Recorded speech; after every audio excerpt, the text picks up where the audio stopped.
قرآن کو سینوں میں ہم ایسے سجائیں گے،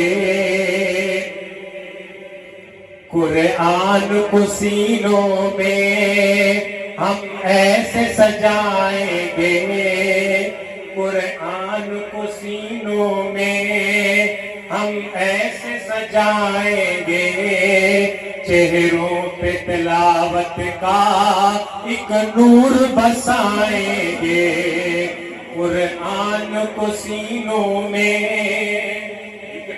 قرآن کو سینوں میں ہم ایسے بسائیں گے، چہروں پہ تلاوت کا ایک نور سجائیں گے، اور تطہیر و ہر دل کی قرآن کی تلاوت سے، قرآن پڑھنے سے دل پاک ہوتا ہے، دل میں نور پیدا ہوتا ہے۔ فرمایا تطہیر و ہر دل کی قرآن کی تلاوت سے، شاداب رہے ہر روح ایمان کی محبت سے۔ سمجھ آ رہی ہے سب کو؟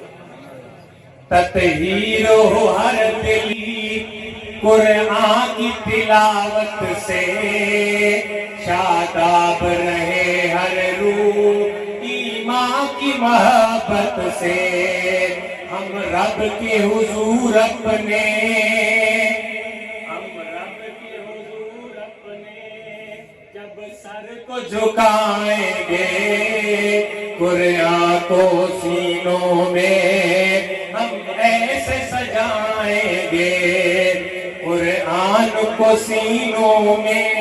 بڑے خوش قسمت ہیں وہ والدین جن کے بچے ناظرہ قرآن پاک پڑھ چکے، یا وہ خوش نصیب والدین جن کے بچے حفظ قرآن پاک مکمل کر چکے۔ قرآن کہتا ہے کہ جو بھی مجھے اپنے سینے سے لگاتا ہے، پھر اللہ تعالیٰ اس پہ اپنے انوار و تجلیات کی بارش فرماتا ہے۔ فرمایا قرآن کو سینوں میں ہم ایسے سجائیں گے، چہروں پہ تلاوت کا ایک نور سجائیں گے، اور جب ذکر و تلاوت ہم ہر محفل قرآن میں رحمت کے سائے ہوں، ہر محفل قرآن میں رحمت کے سائے ہوں، اور رب کے فرشتوں نے یوں پر پھیلائے ہوں،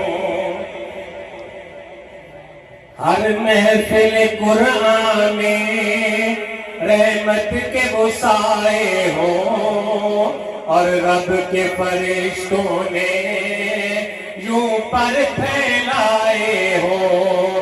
کیوں؟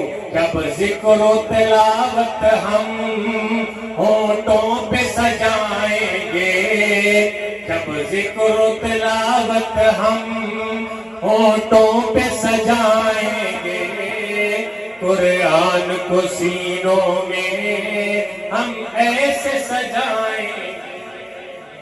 اور یہ بچے جو قرآن پاک پڑھنے والے نوخیز ہیں ہم غنچے گلدان محمد کے، ہم وارث خوشبو ہیں فرمان محمد،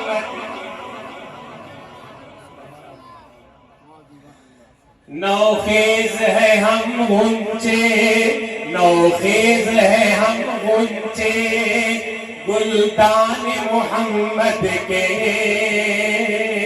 ہم وارث خوشبو ہیں فرمان محمد کے، ہر دشت کے سینے کو، ہر دشت کے سینے کو پھولوں سے سجائیں گے۔ بکر کی سرزمین کے اس چھوٹے سے قصبے میں کتنے لوگ قرآن پاک پڑھیں گے، کتنے بچے قرآن پاک پڑھتے، کیوں؟ فرمایا ہر تشت کے سینے کو ہم پھولوں سے سجائیں گے، قرآن کو سینوں میں ہم ایسے سجائیں گے۔ اور آخری یہ قابل غور، آقا نے کہا ہم کو، آقا نے کہا ہم کو، برتر ہی وہ انسان ہے، توحید کے دائی ہیں، جو رہبر ایمان ہے۔ آقا نے کہا ہم کو، برتر ہی وہ انسان ہے، توحید کے دائی ہیں، جو رہبر ایمان ہے۔ قرآن کو سیکھیں گے، قرآن کو سیکھیں گے اور سب کو سکھائیں گے، قرآن کو سینوں میں ہم ایسے سجائیں گے، قرآن کو سینوں میں ہم ایسے سجائیں گے، چہروں پہ تلاوت کا